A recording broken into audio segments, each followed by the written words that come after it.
Yeah, there's people who think Jesus died on Wednesday, and as far as I understand, most of them think therefore he rose on the weekly Sabbath.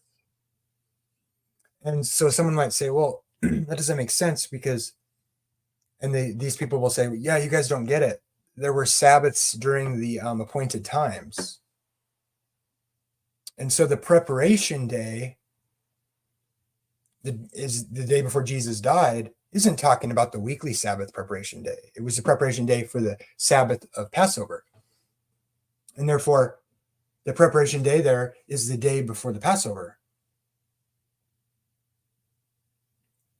And so people like this will also point to, oh, it says 3 days and 3 days. It's three evenings and mornings, or whatever it is. 3 days and 3 nights. And so, because you can call the daylight portion of a day the day, or the whole 24-hour period that differentiates days of the week as a day. A day can also mean a long period of time, or something just like a general era. And that's true. It's used in those ways. But 3 days and 3 nights, according to Jonah, but it also calls it 3 days and 3 nights. So we need 3 daylight portions and 3 nighttime portions that Jesus is dead on because of the statement 3 days and 3 nights. Okay. Now they'll use that to undermine the traditional or historical majority view and the early view of the church to say, look, that doesn't qualify. And we go according to scripture. And I agree with that principle. The question is the use of the term 3 days and 3 nights, how is that an idiom more or less for 3 different days? Because evening and morning are the 2 portions of the day. There was evening and morning the first day, right? And so it's what's funny about Chris Lucas is he uses that objection to argue that the traditional view for Jesus being dead on 3 days from Friday to Sunday don't qualify because a day that it says is evening and morning, which actually supports Adventist view about the 2300 evening and mornings meaning a day. And then he doesn't realize that inconsistency and tries to argue that it's not talking about a day to undermine Adventism. This is the kind of thing I'm talking about. It's an understandable error, but what it demonstrates is an inconsistent thing, and that he's operating under, wanting to destroy something and claiming things are wrong when he doesn't actually understand it, based on what he's done, how he argues other places. So when someone's that way and they're really hateful and they're just bent on destroying someone's theology, not because they know something's wrong about it and they're desperately seeking to do that and demonstrating that over and over, it's not someone to listen to unless you're into that sort of thing. I'm just saying.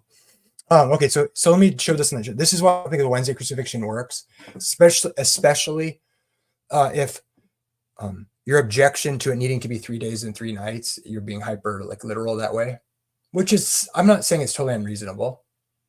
I just don't think it's not a defeater for the traditional view, as I described in my last video about why Jesus qualifies for 3 days and 3 nights. I mean, being dead for 3 days, because it's essentially saying 3 separate days that are consecutive. 3 days and 3 nights means 3 different days on 3 different days. So that's compatible with the word usage. The reason it says evening and mornings is to describe 3 separate 24-hour periods. And inclusive counting means, so if someone, just like Adam was made on day 6, but not necessarily at the exact moment that the sun went down on the day before, on day 5. Otherwise, he's not made on the 6th day because he didn't live the whole 24-hour period of the 6th day. No, you count the first day. It's like if I'm going to be there in 2 days, and today and tomorrow after that. So after 2 days, because the text also, I mean, if you want to be a stickler about the use of language, Jesus also rose on the 3rd day. So let's consider that there's on the 3rd day, 3 days and 3 nights, and 3 days is the way it's termed often, the sign of Jonah. Because what's problematic is if you're super strict about the 3 days and 3 nights, but also on the third day, this is where you run into a problem, and that's what I want to show. So let's say Jesus died. Let's say the preparation day that they were trying to hustle and bustle so that they could not break the Sabbath, which wasn't actually the weekly Sabbath according to this view, but it's the Sabbath of the feast, and so and that shifts on the day of the week every year. Okay, I would argue that this corresponded with the weekly Sabbath, and that's why it was a high Sabbath. So they're not wrong to say there were other Sabbaths. Of course there were. But I think the language overall is talking about the weekly Sabbath. So I think they're wrong about that. But it is true that there's added Sabbaths with the festivals. You'll keep it as read Leviticus 23 through 25. So like it's an interesting thing to bring up and to learn about. But let's say the Sabbath was the Wednesday, with all that in mind. Here's a chart that I used earlier. It's a comparative chart. The middle thing is just the 24-hour cycle, day when it's nighttime and when it's daytime. Okay, it's not 100% accurate, but you can see on our Roman week, which is how we operate today, midnight to midnight. So that would be about midnight, and then when Wednesday starts, the sun hasn't come up yet, right? And then we have all the daylight, and then the sun goes down, and then it's midnight, and then it's the next day, right? That's just the day-night cycle in the middle. The bottom is the biblical week according to creation, which is what the New Testament uses when it talks about it. And here's how it lines up. So on our week is the upper week. This is how the Sabbath sundown on Friday to sundown on Saturday, and then it's Sabbath is over. So technically, on a Roman week, part of Saturday, during the dark part of Saturday for our Roman week that we use today, the Sabbath is over. So when we say Sabbath is on Saturday, we're kind of saying it's not Sunday according to the Bible, but technically it's not like it's exactly corresponds with what we call Saturday today. It's just it's within Saturday, see? Because it actually, Sabbath starts when the sun goes down on Friday night. That's when we start it. And then it's over. So we go so on Saturday night, after the sun goes down, I'll go and buy stuff at the store. I'll wait till the sun goes down. Or as soon as the sun goes down Friday night, I stay home or whatever. Okay. So that's like the idea. So like, it's not exactly Sabbath being Saturday isn't exactly a 1-for-1 correlation there. So that's what's going on here on this chart. The day that's the 24-hour period called Sabbath, that's how it aligns with our week up above there, like our secular calendar that we use normally in the West here. So here's Jesus' death, the D. I can grab it. See if I can. So when I'm sharing it, it can be a troublesome or problematic here. Okay, so let's consider the view here in light of what they say about it needs to be 3 days and 3 nights, 3 evening portions and 3 days. So we know Jesus, the sun is going down as he's dying. So it tells us what time of day it is, and they're trying to do it to get him into so they're not messing with him during the Sabbath, and they're saying it's a festival Sabbath. So we know that Jesus. So if they say it's Wednesday, so let's say he dies on Wednesday before the sun goes down. So it has to be in this region here, on the daylight portion of a Wednesday, right there. Another part of this view is that Jesus didn't actually rise on Sunday or the day after the Sabbath, we could say, right? As a side note, let me just point out, did you know Jesus could have risen on Saturday according to Roman time? And it would still, like, it could be on the day of Saturday that he rose, but it would still be the day after the Sabbath on the biblical week. Because it seems to me, according to John 20, Jesus died, and all it says is that he was already risen when they got there, and they got there before the sun came up. But notice on this chart, so it seems to me that Jesus rose sometime prior to sunup. But the day after the Sabbath, see, it doesn't start at sunrise. The Sabbath ends when the daylight portion is over. See what I'm saying? This is the biblical rendering of days. So he could have raised on Saturday, and it would still be true that he was dead all of Sabbath. And then if he rose during the, this is kind of a side note, a kind of weird anomaly that no one ever talks about or thinks about. So like he could have rose on Sabbath, technically, according to the Roman week, where it's midnight to midnight, but it would still be on the day after the Sabbath. And if he rose in this little section here, which is still Saturday, according to our rendering, but it's still not on the Sabbath. And that's possible because maybe he rose several hours before Mary got there. What would still be Saturday today, but the Bible time isn't use Saturday. It talks about the Sabbath and then the first day after the Sabbath and the preparation day being the 24-hour period before the Sabbath. And those 24-hour periods start at even to even. So anyways, I hope that makes sense. So, okay, this is what they say. So we know by the text it was during the daylight portion before the sun went down, which is when that Sabbath would have started. Okay, so it has to be before the sun went down, even though part of this darkness here can qualify for Wednesday on our calendar. But that's what they tell me. It's Wednesday. And we know it was during the daylight portion of the day. So right there, that's where it is. It has to be according to the text. Now they'll say he rose on the Sabbath. And most of them tell me that, or I think somebody, my friend Mike was saying, no, when it says he rose on the third day, it has to be during the daylight portion of the day, which would undermine, of course, my view, because for me to get that third day in there, on my chart, that he has to die after the Sabbath ends. And he's arguing that, well, when it says he rose on the third day, it means the daylight portion of the day, which is a valid way to use the word day. I don't think that's what it's saying. At best, it's ambiguous. It doesn't say specifically it's the daylight portion or that it's just the 24-hour period. So I believe that the use of the language either is possible according to the sentences that we're appealing to here in the text. It doesn't demand either one, that's how I want to talk about all texts. So it could be that it means that, if that's true. So he assures me, or he's saying your view is basically, essentially, without even realizing it, maybe your view is wrong because it means daylight portion. And all it says is he was already risen when she got there on the first day of the week. And so he could have risen. We don't know when he rose. Maybe he didn't even rise during the dark portion of that whole time. She just got there and he was already risen. So it's possible that he didn't even, or he could have just risen. He could have risen. We know it's sometime before that. So John 20 doesn't invalidate that he rose on maybe Sabbath in and of itself. Okay. Again, I'm not saying that it's right, but I'm saying it just says the stone was rolled away. And she got there while it was still dark on the day after the Sabbath. So Mary shows up right here, sometime before this daylight portion here, the day after the Sabbath, or Sunday, or quote unquote. That's when she showed up. It was still dark and the sun was dawning and the stone was already rolled away. And so he's already raised. Didn't say he just rose.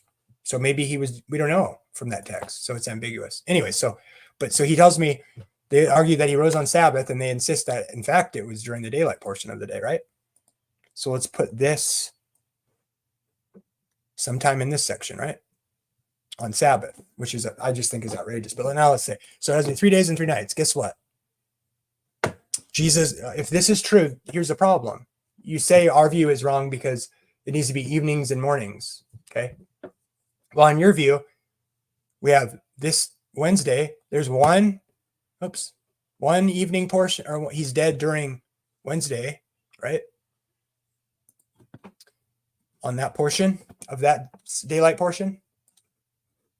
So there's 1, 2, 3, 4. That's 4 days. If it means daylight portion. So we got to get, it says 3 days and 3 nights, and he rose on the third day. That's the fourth day, if you want to go with daylight portions. He was dead too long. I will not suffer your body to be in hell for whatever, suffer corruption. Not to mention that that would qualify for how they understood corruption of the body.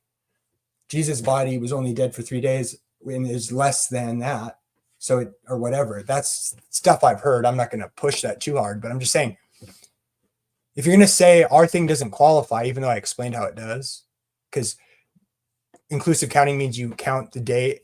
So I would say Jesus died here on Friday, and he was dead the whole 24-hour period of Sabbath, and then he was dead for some portion on Sunday and rose on Sunday. So he was dead on 3 different 24-hour periods that are separated by evening and morning.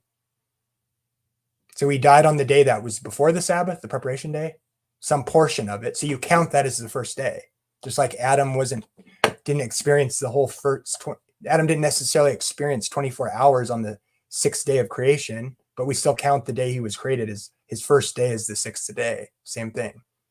Likewise, Jesus died before the Sabbath began. So he died on the day before the Sabbath. So he was dead on the day before the Sabbath. That's the first day he's dead on, one day. He's dead on preparation day, all of Sabbath, all 24 hours. That's 2 days. And then he was still dead when Sabbath ended. And he also rose on the day after the Sabbath. So he's dead on 3 different consecutive days. And you count them all because they're all 3 consecutive days he was dead on.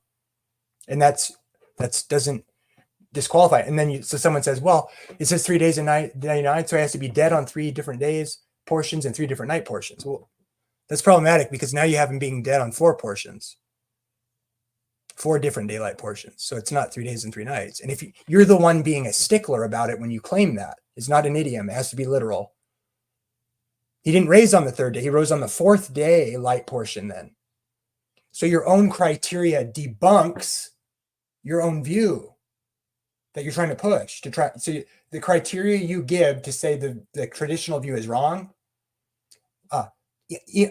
evenly or equally applied to your view, all of a sudden, what are you going to not use your criteria now? That's called dishonest or unequal weights and measures.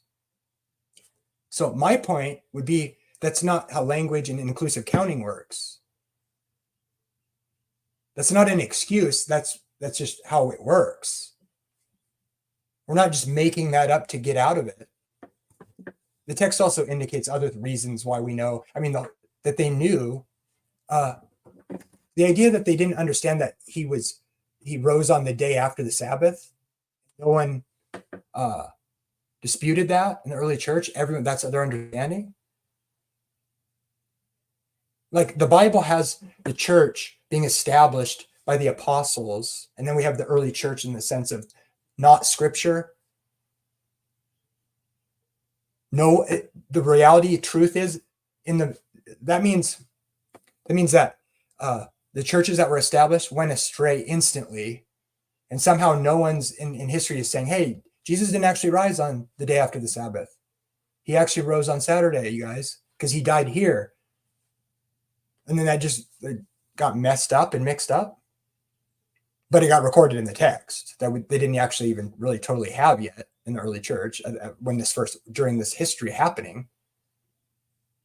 Who recorded it rightly in the text? No one's talking about this anywhere, that he actually rose on Saturday. It's possible, but it's like so absurd and outrageous just in like how that would happen in that way. It's one thing, like I know someone might be thinking, Jamie, but you believe the church went astray on the Sabbath. Yeah, but we can actually look at the history and actually properly understanding what people were saying. People have presented it distorted, but when you look at the early church, they weren't saying Sunday was the new Sabbath. The New Testament doesn't.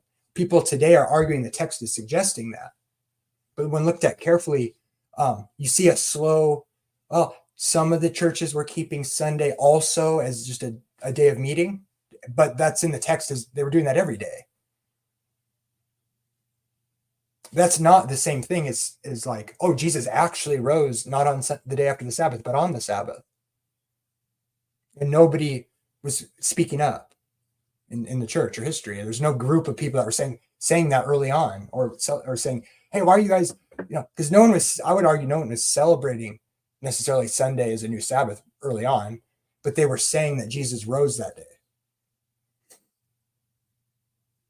For me, it would be really nice. It was like, oh, you guys claim you keep Sunday now because Jesus rose on Sunday, but because that people will say Jesus is my Sabbath. But a lot before that, people it's the history of this is really complicated. But my point is, everybody the majority used to argue that Sunday was one of the 10 commandments, remember the Sabbath. And they called Sunday the Sabbath in their writings. That's Sunday to them. But now people go, well, we don't really actually have to obey that commandment. And that it's like a new argument. But like historically in Protestantism at large and stuff, you can read it, even in recent, like you can read anybody, Baptists, Calvinists, even Presbyterians from 50, 100 years ago. Even some people today still do it.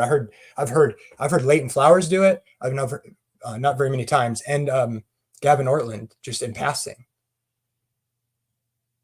call it Sabbath, Sunday Sabbath. I mean, many people call Sunday Sabbath, believe it's Sabbath, or the Lord's Day that we keep because the Lord rose on Sunday.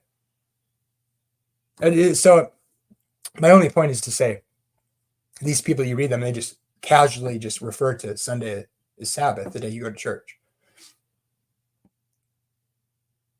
So you got to look at like the history. My point is just that as nice as it would be to be able to stick it to the people who want to say the Sabbath is done away with, or people don't want to keep it, because so many people, especially historically, had said, well, Jesus rose on Sunday, so that's the new day I worship on, or I worship God every day, but Sundays because Jesus rose, and that's why we go to church on Sunday. And some of those people keep Sunday as Sabbath or whatever.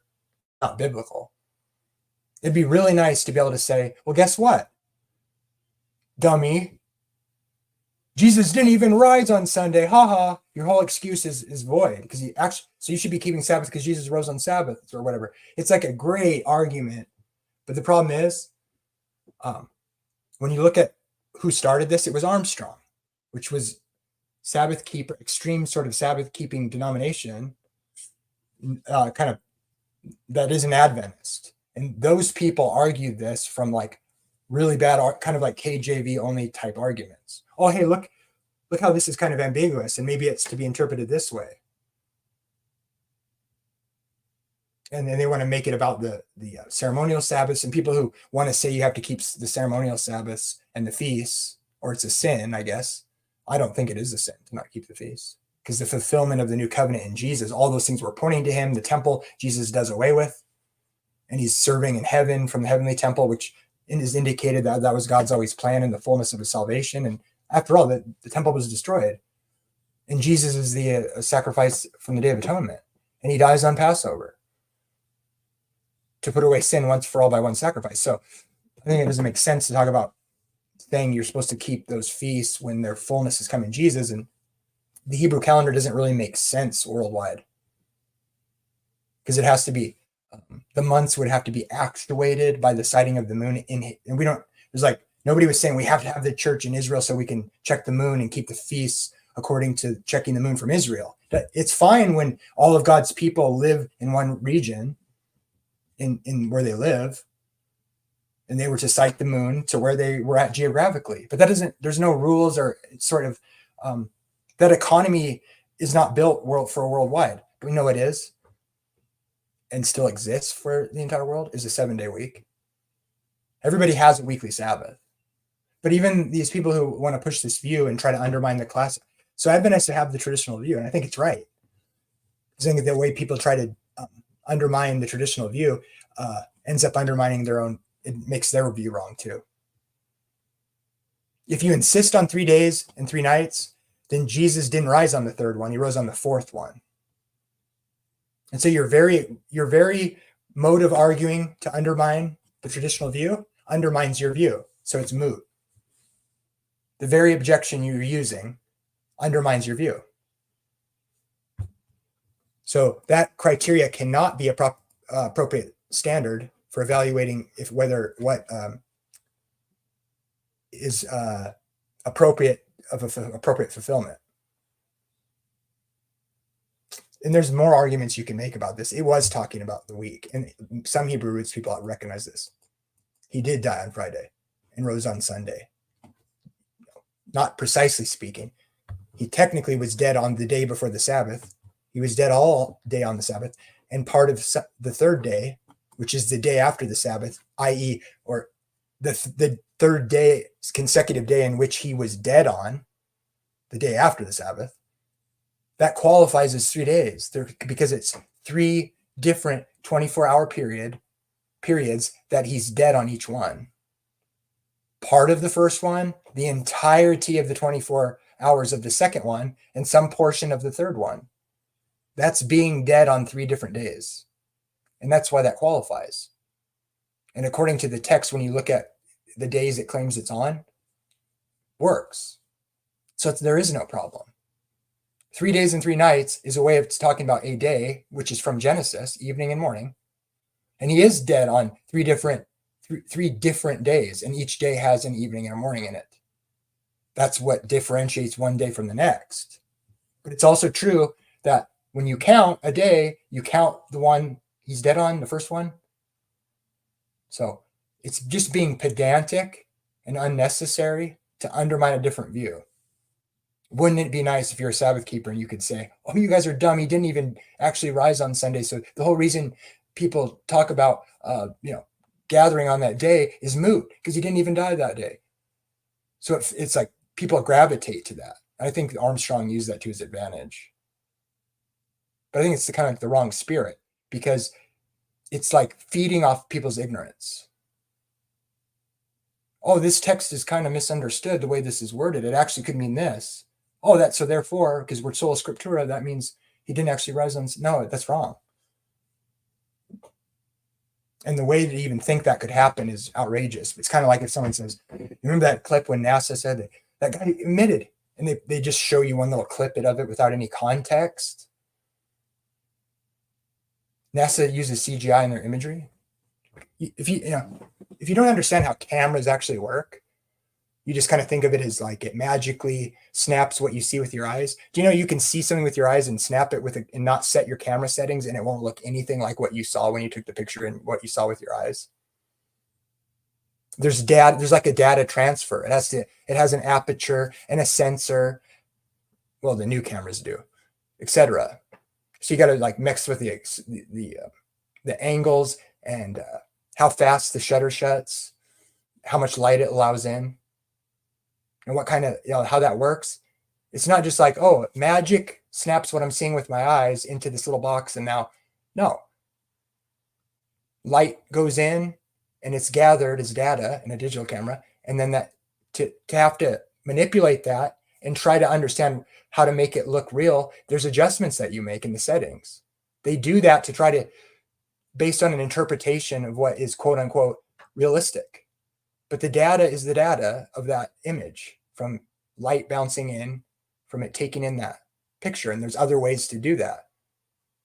Doesn't mean it's not real, or it doesn't mean they're lying because they have to stitch together the data. They got the data to take the image. So taking that clip out of context that they stitch together stuff, and sometimes they do add stuff to the photos to make it look more real. And I guess it's kind of like if I said, hey, you claim that you have a mother, and she gave birth to you. I don't think you have a mother. Okay, you know why? Because let me ask you, has your mother ever lied? You know what that means? Your mother's a liar. And if I know your mother's a liar, she probably lied about giving birth to you. I don't believe your mother is your mother. It's kind of like that sort of chain of reasoning. Well, you admitted she's a liar. Anybody who lies is a liar. NASA said they use CGI in their images. Therefore, they didn't go to the moon and the Earth is flat. It's like, people. The Bible says you're supposed to have charity. You know what that does? Not only does that make you not mistreat people, but it also helps you not look like an idiot. When you're charitable, that way you don't jump to conclusions.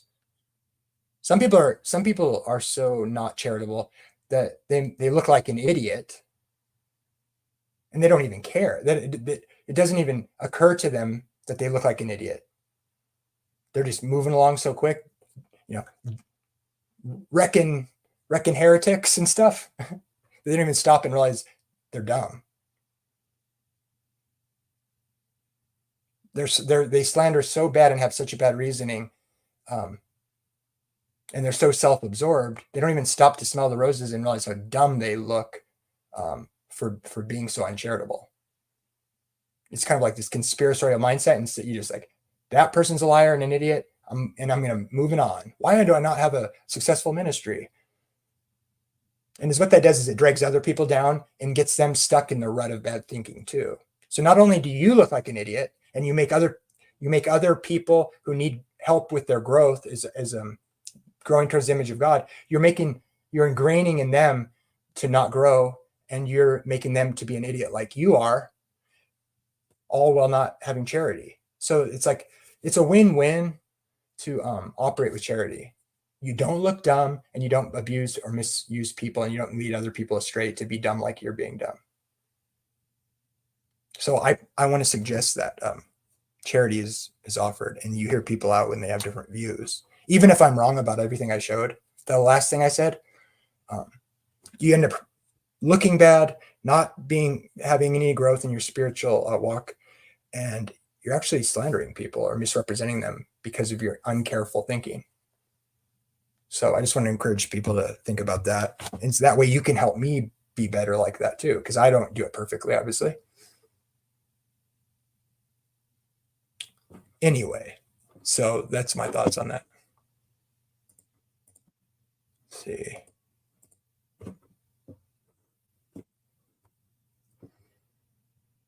Yeah, Jeff Dell has a great presentation. I just watched one of them. That's what it was making me think about this. Tell me, friend, says this. I've engaged on that with that person. I'm like, tell me, friend, and exactly what he's describing in that video. He's like, it's like that person on there is like what I was thinking of Chris Lucas when I was saying all that, to be honest, because I really tried hard to help him out of that and just be cool with it. But now I got no time for it. I just blocked him, but he still operates the same way. And I've tried to give examples to try to help him. And after getting, I guess I'm going to just be frank here, after getting crapped on over and over by him, and me being nice and trying to show him why it's bad thinking, and then like just kind of letting stuff go and then trying to engage with him, just continues to do it. I think he's unstable, to be honest, but it sucks because a lot of people like that sort of thing. They watch videos because they like the drama. I try to avoid that. But sometimes you have to defend yourself a little bit, because some of these people get really vindictive. And it feels like they'll go where you've made friends, and they'll say all sorts of garbage, and maybe even like try to talk to people that you're friends with to make you look bad. And the person they're doing it to like doesn't know you that well, but you have built rapport, and it makes them kind of second guess your intention. And they get good at doing that. And I know he's done that to me, and that sucks. But yeah, the person in that video of Jeff's video, they do that same sort of thing where they'll just, hey, this is why you're wrong. And then somebody carefully demonstrates why they're not understanding. And then they'll be like, now you want that person to kind of acknowledge that, to help them not to do that sort of thing again. They don't care. They're just on to the next thing, on to the next, on to the next, on to the next. This is why you have to acknowledge when you get something wrong, and like admit it, kind of confess. And when you do that, it keeps you from making that mistake the next time. And by the way, when you make those kinds of mistakes and there's other people watching, it's like they might look up to that and think, this is why there's all these like people who make dumb claims, and they don't stop doing that sort of thing, even though you can show them that they're wrong. If you don't acknowledge it, you're going to keep doing that. You're just, what's the next thing? I got to make everybody know this person's bad and a heretic or whatever. Like when I see people still like, you think Jesus is you think Satan is your savior, your sin bearer. They just want to say that. It's just so dumb. So anyway, tell me, friend, is all over Jeff Stucks. I know. I told that person one time after going around with them on the video, I was like, I just want to be honest with you, man. That last mistake you made, and I was like, this. He shows what your bad thinking is here, and then your response was like, shows that you don't even get why your objection didn't make any sense. But he explained that and then demonstrated it, and then I was like, you need to like admit that. And they're just like, yeah, but Jeff, this and this is like, some people are amazingly dedicated to making excuses when they're shown wrong. And it's like, if you just dedicated half of that amount of time coming up with excuses to understand why your original objection doesn't work, you would never make that mistake again, and you'd have more time on your hands. But look at all this time you're spending just being an idiot, to be frank. Or I don't mean the person is an idiot, but just saying dumb stuff that's wrong. So it's like a sloganism thing. It's just like you slander somebody and it sounds really bad, and it kind of is true depending on what's meant by it, and then you throw that out to save other people from being sucked into that or something. Like you're a hero, like, but you're really just an idiot. And is what you're doing is I don't know, you get it. I watched a guy called Brother John doing a great job of debunking SDA with things we don't believe. Yeah, exactly. Yeah, but yeah, you show them a document. You're like, well, this is what we believe, and hey, I'll tell you about my history. I grew up in this is what I always heard, and this is what my teachers told me. And we had Bible class every school year, every year. There's a class during school where you learn about the Bible. And here's what I learned from the 7 different churches I grew up in going every week. And here's how I understand it based on what I was taught and my own study. And this is what I think. And they'll go, yeah, but here's this one statement. I'm not going to give any context that someone said in your church. And that sure sounds bad in this way. Therefore, you actually believe that. And then I go, well, I don't believe the way you're describing it. You're not giving the context of what that means. In many cases, you give the context and it actually shows that no one actually even kind of believed what they're saying. It actually means exactly the opposite of what they're claiming. It says that it seems to say without any context. That happened on ADL with claiming Ellen White was saying with the amalgamation thing. When you look at the full quote and not the one that gets passed around by all the anti-SDA people, and so people just copy that little section and it kind of sounds like that's what it's saying. And then when you actually look at what that's from, which none of the critics do, they just copy that from each other and copy the argument, and it gets spread around. And so to an Adventist who's not well read, and they hear that quote, some of them are like, well, she did say that. Like, what does that mean? But so they're like, that doesn't really fit with, Adventist theology or what we think. So what does that mean? She must mean this. And it's like, no, we can tell what she meant, and it doesn't mean what they're saying it means. Some people will say, oh, she means, that must mean, because in the Book of Jubilee, there's, they did genetic stuff. It's like, no. You don't even have to go that way. The way people are presenting that quote is out of context. When you look at the full context, it's actually like, that's what other people say. We don't believe that. And it's on both sides of it. And then, so Adventists are susceptible to making the same error, but just being an Adventist anyway, and then trying to defend it. But it's like, look, you got to look at context, especially if you're going to be a ministry that wants to go after what you think is wrong in a denomination. People who their ministry is like a discernment ministry, and especially if it's focused on one single church to destroy it, you better think twice, man. And if you're really convicted to do that because you want to help people because you think it's keeping them from Christ, if you feel that way, you better make sure you really know what you're talking about, because, and the thing is, all of these people don't. They want to be the hero guy, but they don't care about misrepresenting.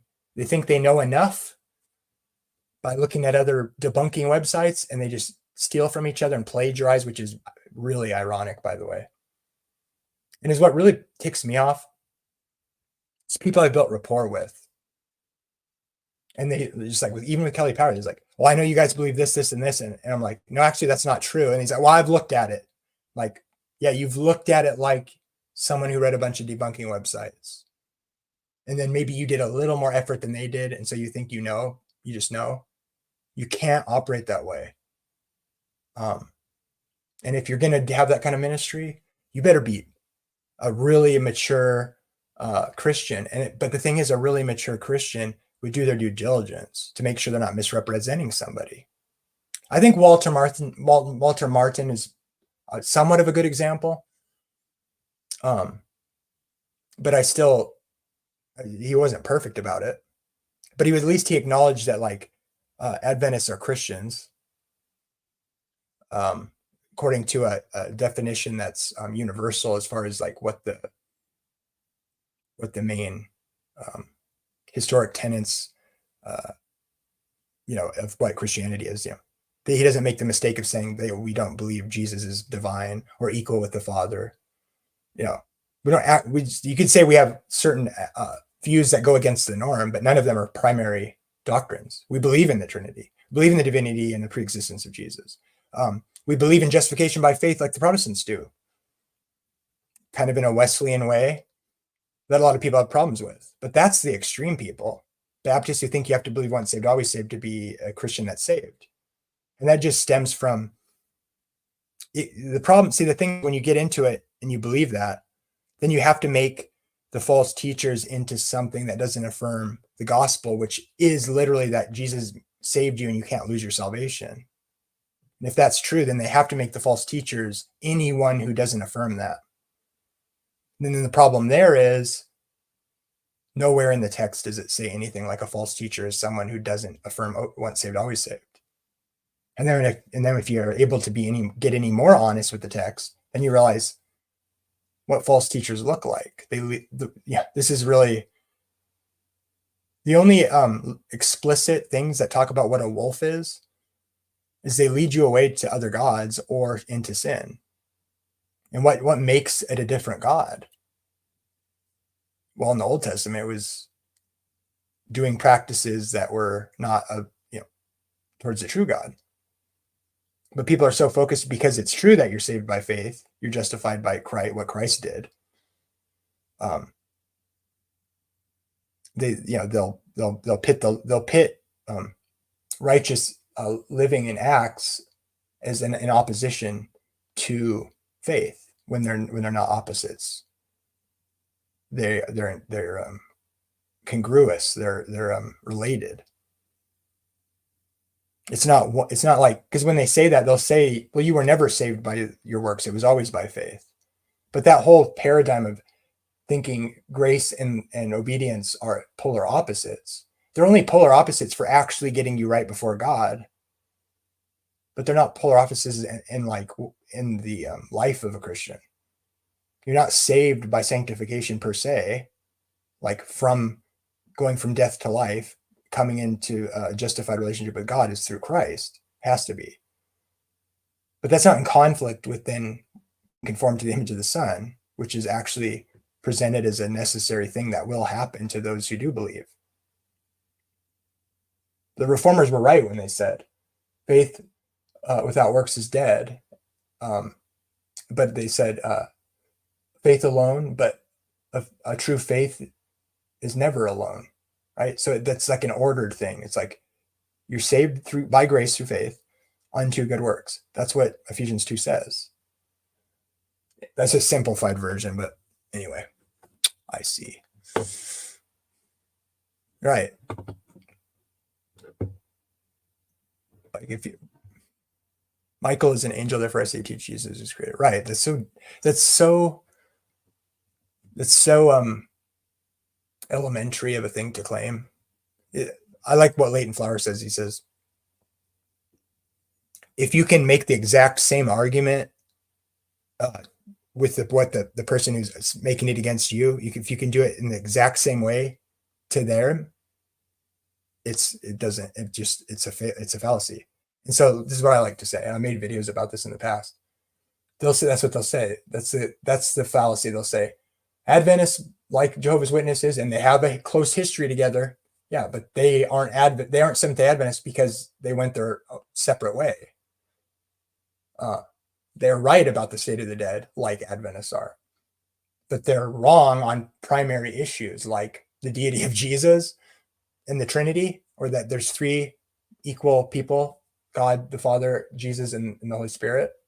I don't care if you call it the Trinity or don't want to call it the Trinity. I'm just saying Jesus and the Father are co-equal, eternal people of the Godhead, and so is the Holy Spirit.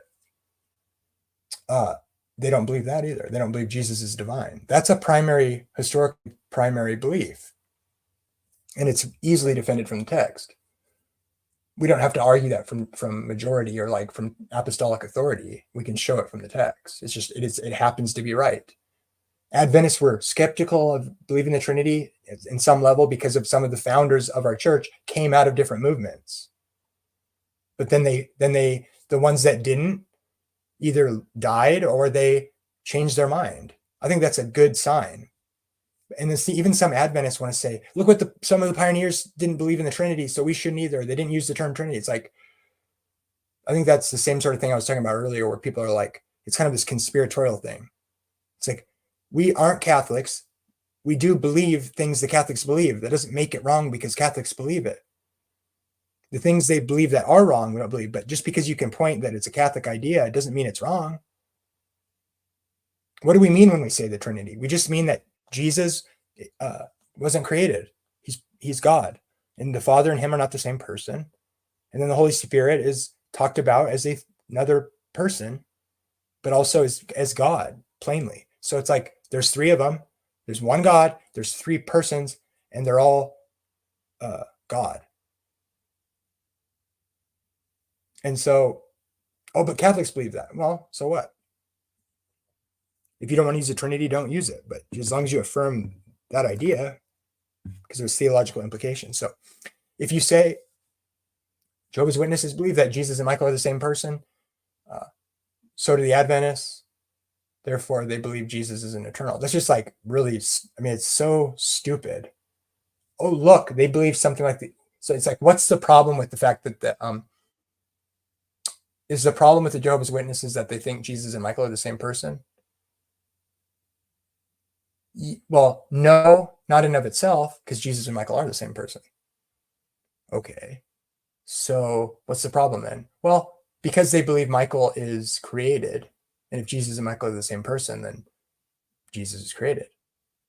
That's the problem. The problem with them thinking that Jesus and Michael are the same person is that it's a problem because they think Michael's is created.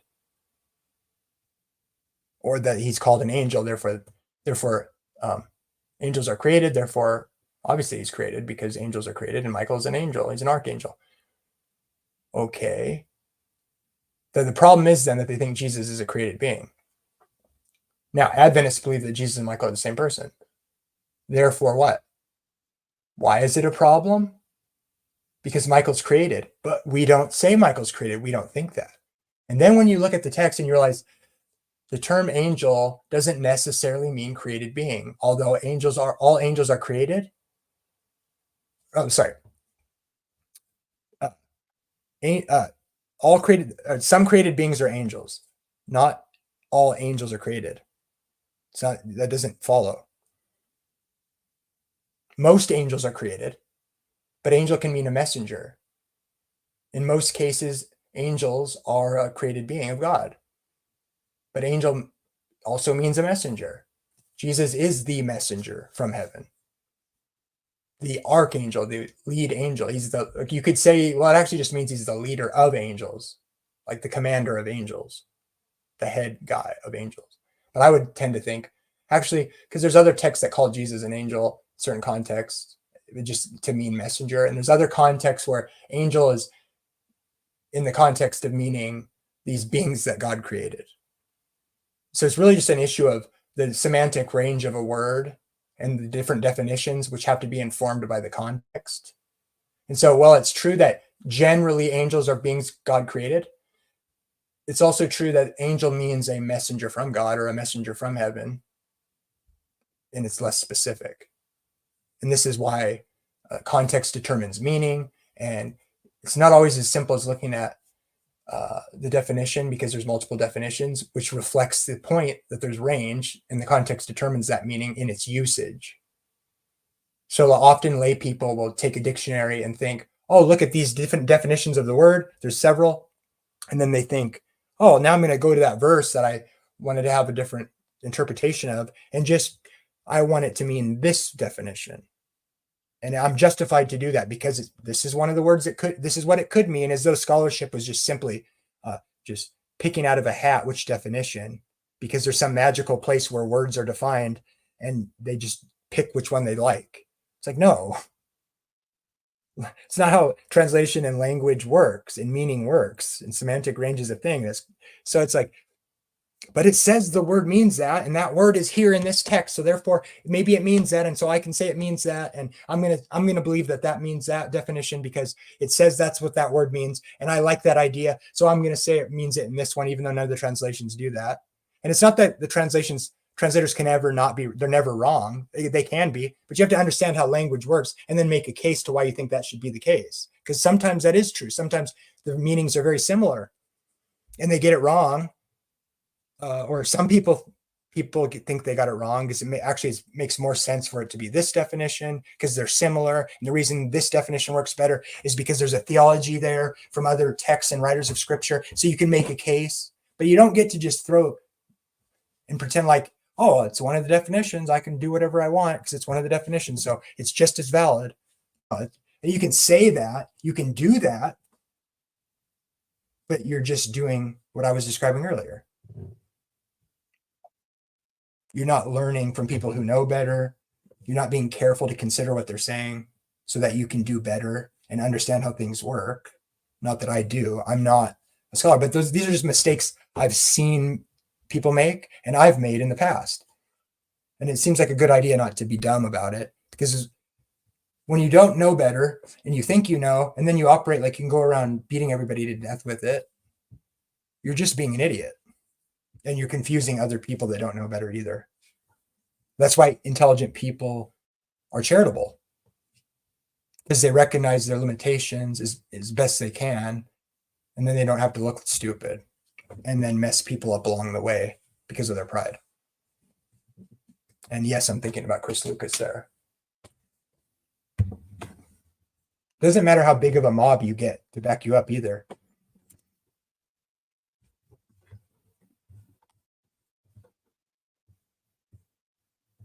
I'm done with the topic. I was just responding and then going on my rant. But I don't hate Chris Lucas. He's just, I don't like people who misrepresent and then also use bad arguments. Because, let me give you a secret. Deep down, I'm an Adventist and I think we're right about certain things, and I don't want people to be kept from those things by things that aren't true, so that people don't learn the truth. And I think Chris Lucas is an expert. That's why, in answering Adventism too, I'm more than happy to have discussions with people that disagree and treat them respectfully. But if you're going to keep using arguments that are false and spreading it and then slandering people and going around operating that way, the only reason I even talk about it is because it sucks when people do that and make other people that could be growing be stunted and become like that person, which doesn't learn from their mistakes, doesn't grow in their understanding. And then instead of backing off, they double down and are loudmouths about it and undermine the growth of other people, not just themselves, and keep people from potentially learning something true or learning how to be a more charitable person that understands the nuances of why people have different opinions. So anyway, God bless.